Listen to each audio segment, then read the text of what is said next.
हरे कृष्णा। आज के इस वीडियो में हम आपको सुनाएंगे माघ मास की पूर्णिमा यानी माघ पूर्णिमा की कथा, जिसे माघ पूर्णिमा के दिन सुनने से व्यक्ति को पापों से छुटकारा मिलता है, साथ ही सुख समृद्धि में वृद्धि होती है। माँ लक्ष्मी की कृपा से धन लाभ के योग बनते हैं। हर साल माघ पूर्णिमा को भक्त और वैष्णव अधिक उत्साह के साथ मनाते हैं। इस दिन गंगा, प्रयागराज आदि पवित्र नदियों में स्नान और दान जरूर करना चाहिए। इस माघ पूर्णिमा तिथि को अधिक महत्वपूर्ण इसलिए भी माना जाता है क्योंकि इस पूर्णिमा के दौरान सभी भक्तों को प्रयागराज के महाकुंभ में स्नान करने का अवसर प्राप्त होता है। पूर्णिमा तिथि पर ही श्री हरि के संग माँ लक्ष्मी की पूजा करने का विशेष विधान है, जिससे भक्तों की हर मनोकामना को भगवान श्री हरि विष्णु पूरा करते हैं। साथ ही इस माघ पूर्णिमा का व्रत करने से व्यक्ति को सभी दुख और कष्टों से मुक्ति मिलती है। माघ पूर्णिमा के दिन काशी, प्रयागराज और हरिद्वार में दिव्य स्नान किया जाता है। इसी के साथ इस दिन सूर्य देव को जल भी अर्पित किया जाता है। धार्मिक मान्यताओं के अनुसार माघ पूर्णिमा पर सूर्य देव और चंद्रमा दोनों की पूजा की जाती है। ऐसा करने से भक्तों को मनोवांछित फल की प्राप्ति होती है। आपसे प्रार्थना है कि ये कथा अंत तक अवश्य सुने, क्योंकि अधूरी कथा सुनने से पाप लगता है।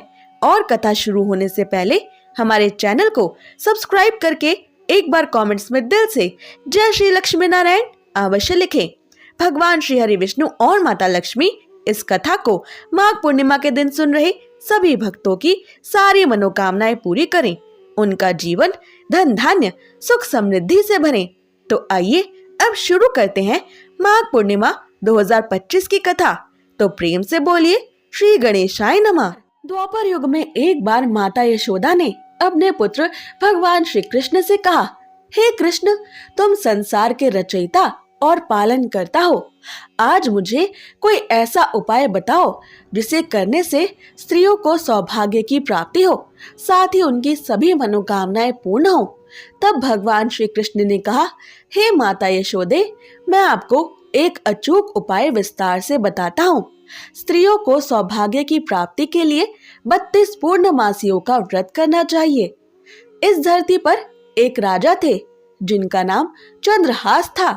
वे अनेक प्रकार के रत्नों से परिपूर्ण कांतिका नामक नगरी पर राज्य करते थे। उसी नगरी में एक धनेश्वर नामक ब्राह्मण था, जिसकी स्त्री अति सुशील और रूपवती थी। उस ब्राह्मण के घर में धन धान्य आदि की कोई कमी नहीं थी, लेकिन उसकी कोई संतान ना होने की वजह से वो सदा दुखी रहता था। एक दिन उस नगरी में एक तपस्वी आया। वो तपस्वी उस ब्राह्मण के घर को छोड़कर सभी के घरों से भिक्षा लेता था और अपना पेट भरता था। एक दिन तपस्वी भिक्षा का अन्न प्रेम पूर्वक एक नदी के किनारे बैठकर खा रहा था कि तभी धनेश्वर ब्राह्मण ने वहां आकर उस योगी को ये सब कार्य करते देख लिया। धनेश्वर ब्राह्मण उस योगी के पास जाकर बोले, महात्मन, आप सभी के घरों से भिक्षा लेते हैं, लेकिन मेरे घर से आप कभी भिक्षा नहीं लेते, ना ही आप कभी मेरे घर आते हैं। मैं इसका कारण क्या है, क्या मैं जान सकता हूँ? तब योगी ने कहा कि निसंतान के घर की भीख पतितों के अन्न के तुल्य होती है, और ऐसे में जो पतितों का अन्न खाता है वो स्वयं भी पतित हो जाता है। चूंकि तुम निसंतान हो, इसलिए मैं तुम्हारे घर की भिक्षा नहीं लेता हूँ। योगी की इस बात से धनेश्वर ब्राह्मण को बहुत अधिक दुख हुआ और वो उस योगी के पैरों पर गिर पड़ा और कहने लगा, हे महाराज, कृपा करके मुझे पुत्र प्राप्ति का उपाय बताइए। मैं पुत्र ना होने के कारण बेहद दुखी रहता हूँ। सब कुछ होते हुए भी मैं खुश नहीं हूँ। आप मेरे इस दुख को दूर करने का उपाय बताएं। ये सुनकर योगी कहने लगे, हे ब्राह्मण, तुम चंडी देवी की आराधना करो।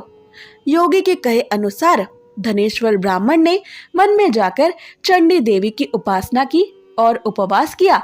चंडी देवी ने 16वें दिन उसे सपने में आकर दर्शन दिए और कहा, हे धनेश्वर, जा, तेरे पुत्र होगा, लेकिन वो 16 वर्ष की आयु तक ही जीवित रहेगा। लेकिन यदि तुम दोनों स्त्री पुरुष 32 पूर्णमासियों का व्रत करोगे तो वह दीर्घायु को अवश्य ही प्राप्त करेगा।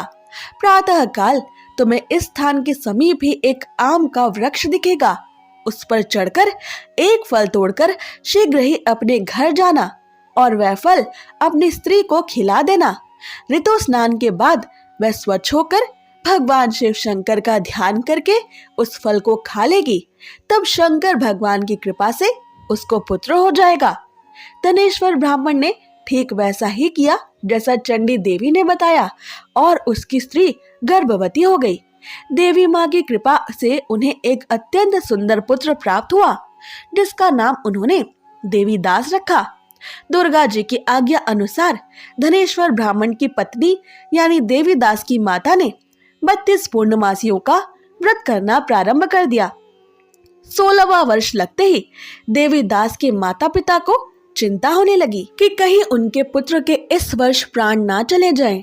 धनेश्वर ब्राह्मण ने देवीदास के मामा को बुलाया और कहा कि देवीदास 1 वर्ष तक काशी में जाकर विद्या अध्ययन करे, ऐसी हमारी इच्छा है। इसके साथ में तुम चले जाओ और 1 वर्ष के बाद इसको वापस लौटा लाना।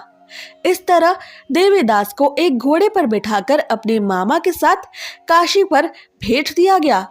धनेश्वर ब्राह्मण ने अपने पुत्र के दीर्घायु के लिए भगवती दुर्गा की आराधना और पूर्णमासियों का व्रत करना शुरू कर दिया। इस प्रकार 32 पूर्णमासियों का व्रत उसने पूरा किया। कुछ समय बाद मामा और भांजा देवीदास किसी नगर में रात बिताने के लिए ठहरे हुए थे। उस दिन उस गांव में एक ब्राह्मण की कन्या का विवाह होने वाला था। जिस धर्मशाला में वर और उसकी बारात ठहरी हुई थी, वहीं देवीदास और उसके मामा भी ठहरे हुए थे। संयोग से कन्या को तेल आदि चढ़ाकर मंडप आदि का कृत्य किया गया तो लगन के समय वर को धनुर्वात हो गया। तब वर के पिता की नजर देवीदास पर पड़ी और उन्होंने सोचा कि ये तो मेरे पुत्र के जैसा ही सुंदर है, मैं क्यों ना इसी के साथ अपनी कन्या का लगन करा दूं और बाद में विवाह के अन्य कार्य मेरे लड़के के साथ पूर्ण हो जाएंगे। ऐसा सोचकर वर का पिता देवीदास के मामा के पास जाकर बोला कि तुम थोड़ी देर के लिए अपने भांजे को हमें दे दो, और उसने अपनी योजना उन्हें बताई। तब उसका मामा कहने लगा कि जो कुछ भी मधुपर्क आदि कन्यादान के समय वर को मिले वो सब हमें दे दिया जाए, तो ही मेरा भांजा इस बारात का दूल्हा बनेगा। ये बात वर के पिता ने स्वीकार कर ली और इस तरह से देवीदास का विवाह उस कन्या के साथ हो गया। पत्नी के साथ वो भोजन ना कर सका और अपने मन में सोचना लगा कि ना जाने ये कैसी स्त्री होगी।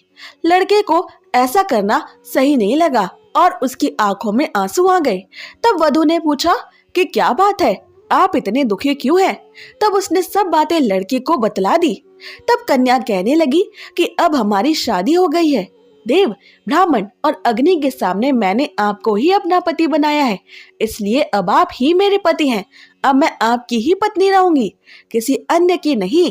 तब देवीदास ने कहा, ऐसा मत करिए, क्योंकि मेरी आयु कम है, मेरे बाद आपकी भला क्या गति होगी। इन बातों पर आप विचार जरूर कर ले। परंतु वह कन्या दृढ़ विचार वाली थी। वो बोली कि जो गति आपकी होगी वही गति मेरी होगी। इसके बाद देवीदास और उसकी पत्नी दोनों ने भोजन किया और शेष रात्रि वे सोते रहे। प्रातः काल देवीदास ने अपनी पत्नी को एक अंगूठी दी और एक रुमाल दिया और बोला, हे प्रिय, इसे लो और संकेत समझकर स्थिर चित्त हो जाओ। यदि मैं जीवित रहा तो अवश्य वापस आऊंगा, वरना समझ लेना कि मेरा अंत हो गया है। प्रातः काल जब शादी के कार्य पूरा होने के बाद सब बाराती मंडप में आए तो कन्या ने अपने पिता से कहा कि ये मेरा पति नहीं है और पूरी बात अपने पिता को बतला दी और बारात वापस चली गई। इस प्रकार देवीदास काशी से चला गया। कुछ समय बाद काल से प्रेरित होकर एक सर्प रात्रि के समय देवीदास को डसने के लिए वहां पर आया, परंतु क्योंकि देवीदास के माता पिता ने पूर्णमासियों का व्रत किया था तो उस व्रत के पुण्य प्रभाव से सर्प देवीदास को काट ना सका, क्योंकि पहले ही उसकी माता 32 पूर्णमासियों के व्रत पूरे कर चुकी थी। इसके बाद मध्याह्न के समय स्वयं काल वहां आकर देवीदास के शरीर से उसके प्राणों को खींचने का प्रयत्न करने लगा, जिससे देवीदास मूर्छित होकर पृथ्वी पर गिर पड़ा। उसी समय पार्वती जी के साथ श्री शंकर जी वहां पर पधार गए। देवीदास को मूर्छित दशा में देखकर पार्वती जी ने भगवान शिव शंकर से कहा, ये वही बालक है जिसकी माता ने 32 पूर्णिमाओं के व्रत किए थे। जिसके प्रभाव से इसके जीवन के अंत का दोष अब कट चुका है।